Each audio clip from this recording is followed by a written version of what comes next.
developed countries should focus on capital-intensive production, and developing countries should focus on labor-intensive production, because in the latter, in the developing country, labor is cheaper. Is that true? It's sort of hard to compare productivity between different countries or between different industries, because you can only really compare something's productivity against itself. How much the production process of one thing, for example, one industry, has gotten more efficient. But if we take the productivity improvements of, for example, two industries or two countries, the improvements over time, and we consider far back enough in time to such an extent that we could assume that any differences back then don't really have an effect anymore, then just by these differences in improvement in productivity over time, over the same period of time, we could then have a decent indicator of what the absolute productivity differentials between these two countries or industries are. We're not going to specify the time. It's an abstract example, but let's say here's a developed country and a developing country, and the average productivity in the developed country over the time period, whatever it is, has increased by this much. You could say this is a percent, and in the developing country, it's only increased this much. So then the absolute productivity of the developing country, the average, is here, and the developed average is here. And for there to be an average, of course, there has to be particular industries, let's say, that are below that average, some that are close to that average, some that are above the average, and the same for the developing country. Now let's imagine there's no trade between these two countries, just for a moment. They're autarkic, so their entire production is consumed by themselves. They don't engage in trade. Then of course, by definition, the wages in this country, in real terms, are going to be less than this country, because a difference in productivity just means that for every person doing work, for every hour worked in this country, there's less real goods and services available than in this country. There could be very big differences in inequality and who's getting the claim on the production, but if we imagine roughly similar equality patterns, for example, it means that for every hour worked in this country, the worker, in terms of real goods and services, is getting paid less for the same effort, the same hour of effort, than in this country, because he's more productive, he contributes more to the production of goods and services. Then of course, having the same proportional claim, he gets a bigger absolute amount of goods and services. Whatever the monetary value of his wage, whatever the nominal value of his wage in one currency or another, it means in this country, an hour's work is more highly compensated in terms of real goods and services than in this country. So the suggestion that developed countries should focus on more capital intensive, more productive production, and developing countries where the labor is cheaper should focus on more labor intensive production is based on an identity. Labor is cheaper because it's less productive. There's no should. If the labor here in this country was more productive, its wages would be higher. If you concentrate labor intensive, low productivity production in this country, by definition, wages will be lower. They're not independent of each other, these two variables, productivity and worker compensation. They're dependent on each other. That's why it's an identity, because the statement I'm making is pretending as if workers are paid lowly there. So it makes sense to do things that need more worker, need more labor, are more labor intensive here, because you have to pay less then. But you pay less there because the things done there are less productive. So it offers no explanation of why this is the case, why one country is less productive than another. Because you could flip it. I could say, because wages are higher in the developed country, then we should focus labor-intensive production here to drive down the wages. Because if the workers there are less productive, the wages are going to be lower. You could do it in any situation. You're going to get what you want. Where there's low productivity, there'll be lower wages. Where there's higher productivity, there'll be higher wages. And now let's pretend these two countries trade with each other, which means that they compete with each other. Well, the two countries don't compete with each other, but industries in them which are the same, producing the same things, of course, can enter into competition with each other. If this company here is producing t-shirts, and this company here in the developed country is producing t-shirts also, they can compete with each other. But which one is more competitive? Does one have an advantage over the other? Let's imagine two cases. In the first case, this is the competing industry, shirts, with these productivity levels, with the red shirts, and in the second case, it's with the black shirts, the productivity levels. In the first case, with the red shirts, the clothing shirts production in the developed country is much more productive than in the developing country. They're both about equal to the average productivity of their respective countries. But this means that everything else being equal, neither of them has a competitive advantage over the other. This country, the shirt production is more productive, which means they can use less labor to produce a shirt, but the labor is also more expensive. So the lower amount of labor that they have to pay and put into the price of the shirt is compensated for by the higher cost of that labor. And here, they have to use a lot more labor to produce one shirt, but the cost is a lot lower, which compensates. Why does it compensate, roughly speaking? Because both, even though there's a massive difference in absolute productivity, both match the average productivities of their countries. And this means that the differences in productivity will be the same as the differences in wage costs. Why is this so? Because in markets, there's a law of one price. So all these businesses in this country are hiring workers. And if the market's functioning well, all those workers, for the same amount of time under the same conditions, requiring the same skills, is going to receive the same wage. Because if this company with lower productivity tries to offer this worker a relatively lower wage, but this worker is perfectly capable of doing the work in this more productive company, which is willing to offer a higher wage, then a uniform wage cost is going to be found, which all these businesses have to pay regardless of their individual productivity levels. The less productive company or industry, just because maybe it's struggling because of its lower productivity, doesn't get to force down its costs to pay a lower price for the same things, in this case labor, as other companies. That doesn't happen in a functioning market. Why would this wage level match the average productivity level? Well, again, because the average productivity is essentially if all the goods and services produced were equally spread across the number of hours worked or the number of people working, then each worker's real wages would be enough to purchase his share of the average productivity, or each hour worked would be compensated to purchase that hour's share, that hour's contribution to the real production. The worker who's working for this highly productive company, relatively productive to the rest in the country, if he has no special skills that allow him to push up his wage demands because of some sort of scarcity, so that's the point, is he's doing the same type of work under the same conditions, so he's substitutable, then why would that company pay him higher wages instead of just finding someone else? Now let's look at the second case, the black t-shirts. In this case, while the gap is less, the industry in the developed country is still absolutely more productive than in the developing country. But it's less productive than the average productivity of its country. And in the developing country, it's more productive.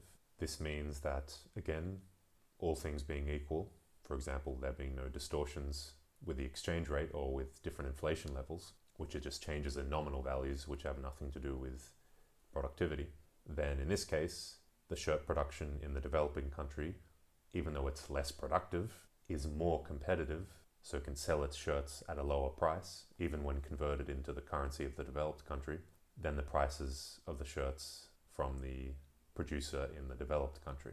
So this one is going to lose market share to this one if there's trade in this good, in clothing, between the two countries. So it's the gaps or the differences to the producer's own country's average productivity which determine its competitiveness. Because here, they may be still absolutely more productive than here, but their wage costs, which would match the average productivity level of their country, are higher than is the advantage they have in productivity. So their disadvantage in terms of higher costs outweighs their advantage in terms of productivity. So they have a net absolute disadvantage. And here in the developing country, they have a net absolute advantage. So we could imagine that the suggestion I quoted or paraphrased at the beginning of the video is self-fulfilling in a way. I'll repeat it. Developed countries should focus on capital-intensive production and developing countries on labor-intensive, because labor is cheaper in the developing country. And because shirt production for this country is relatively unproductive, it's still much more labor-intensive than the average, and then other above-average industries. In this scenario, if we imagine this goes on like this, the businesses producing shirts will go out of business because they can't compete. They'll close down shop and they'll be replaced with shirt production that's actually less capital intensive, more labor intensive. But why wouldn't this one just move to this country? We've seen that productivity differentials can exist perfectly within a country, not just between countries. So why wouldn't the businesses here move their absolutely more productive factories and so on to this country? And so they'll just make an even greater outlier than the indigenous shirt production. Their productivity is even higher above the average productivity. Now, of course, this industry's migration would cause an increase in the average productivity as well. But that depends, the effect, the magnitude of that depends on this industry's share in the total production. And of course, just like outliers exist before, that's the whole reason there's an average. Maybe their migration increases the average productivity a bit, and thus the wage costs a bit, but the higher wage costs that everyone, including this newcomer, will have to pay are much less than the productivity advantage it has over the indigenous shirt production industry. So in this case, it would be the developed, let's say Western businesses migrating over to here that put the local industry out of business. They can't compete because the Western businesses have combined their absolutely high productivity with much lower wages. And as I asked, why wouldn't they do this? Because it's not only a question of survival, it's more likely when you consider history that if they were just interested in survival because of any big industry, the power they have in their own country, they would just convince the government of the developed country to introduce tariffs or something to protect themselves from the competition. This happens all the time. Plenty of Western countries still have a lot of tariffs protecting certain industries. But they would make this move because it's not about survival, it's about massively increasing their profit margins. Because now in this country, they can still sell the shirts back to consumers in this country for the same price. But their costs, for example, the major one being their labor costs, have sunk dramatically. And this explains what has happened in the last 40 years. For example, many Western countries moving first to China earlier because the Chinese, under certain conditions, offered them this chance to combine their high productivity with low wages to make massive profits. Why is this? Why could it be, potentially, if done right, in the interests of the developing country? Well, it has to do with this average productivity. The more businesses that are in a similar situation to the shirt manufacturing that make the migration, then the higher they drive up the average productivity in this country. And this means that country is developing. The workers are assuming no changes in inequality, getting higher wages. And one question is, why don't the above average productivity businesses also make the jump. So they would combine their already advantage in terms of lower wage costs than their outlier productivity. They would combine that with an even greater additional profit margin. Well, the reason why individual companies maybe don't do this is because this average productivity actually means something. It may seem a bit abstract, but there's a reason why one country can't just jump from being developing to developed, from this average productivity to this average productivity overnight. That's because of the capital stock that has developed over decades, hundreds of years, in one country that hasn't developed in another. Capital stock is not just the factory of one business that can make that migration. It's the aggregate of the education system, the skills of workers, the government bureaucracy that can coordinate investment, the government public infrastructure, the road systems, the transport network, the legal system that maybe creates a certain amount of stability for businesses. All these things that you can't just transport from one country to another. And if you consider that the above average productivity businesses will often be ones that are taking advantage, for example, of the particular advantages this country has in research and development or technology or whatever it might be, or certain skills, workers with skills that just don't exist in this country, they can't just make this jump because in this country there aren't the infrastructure, the workers, and so on for them to produce what they need. Macroeconomically seen, let's say if these businesses could make that jump, well then of course every above average productivity business making this jump would lower the average productivity in this developed country. You could sort of imagine this to be the oft-spoken de-industrialization that has apparently occurred in developed countries over the last 40 years. But the fact is, because, and the massive productivity differentials in the average productivity demonstrate this, because there's still a massive difference in the capital stock between developed and developing countries, this hasn't occurred. There's still many, many things, very highly productive things that developing countries just can't do. And this is one reason why they're not a threat.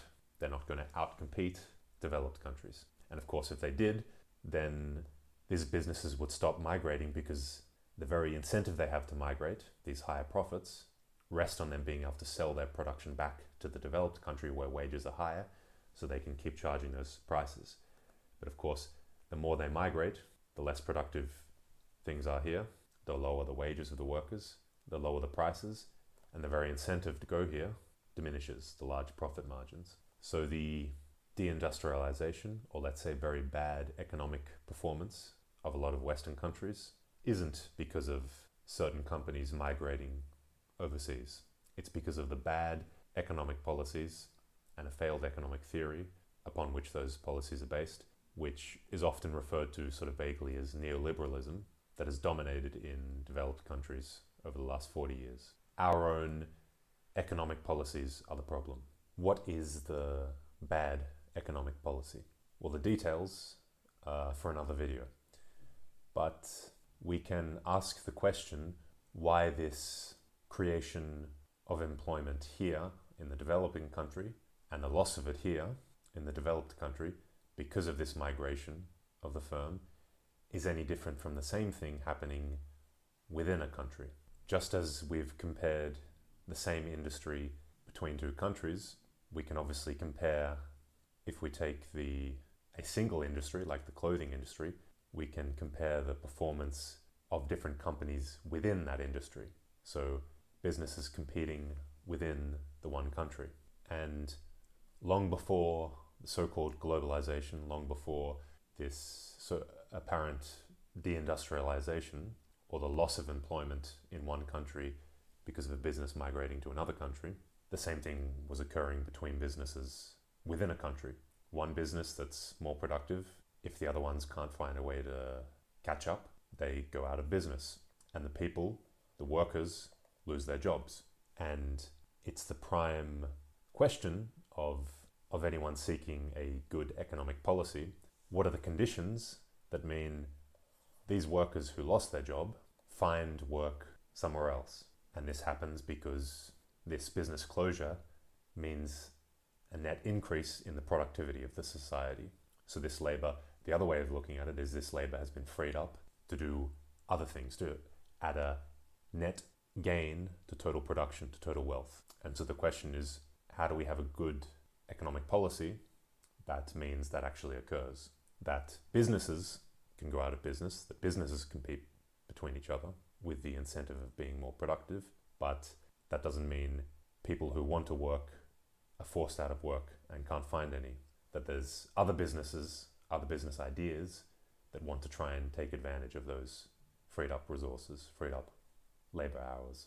And so while here, it's actually been the local production in the developing country that's been put out of business, and it's been put out of business by the industry in the developed country. This has occurred through migration. So in effect, for the workers, and this is the issue, is the reverse. Whether it's the Western companies migrating or if the companies here had been more productive, the point is whoever owns it, the production here is the one that won. And the production here is the one that has gone out of business or gone away. So there's a positive effect on employment here and a negative here. But why is this any different from the same problem that occurs just domestically? The fact that the stuff being produced here isn't being produced less productively, more labor intensively. So in the exact same way, the workers here have been freed up to add a net additional production wealth to their society, because even without them working, they're still going to get, in this case, the clothing, the shirts that were being produced before, because someone else in another country is doing it. So it's always at the end about the same thing that's been going on for hundreds of years. When there's good economic policy, it means the exact productivity increases that put certain workers or resources out of business create the same demand for those resources and workers to do something else, do something new that wasn't possible before.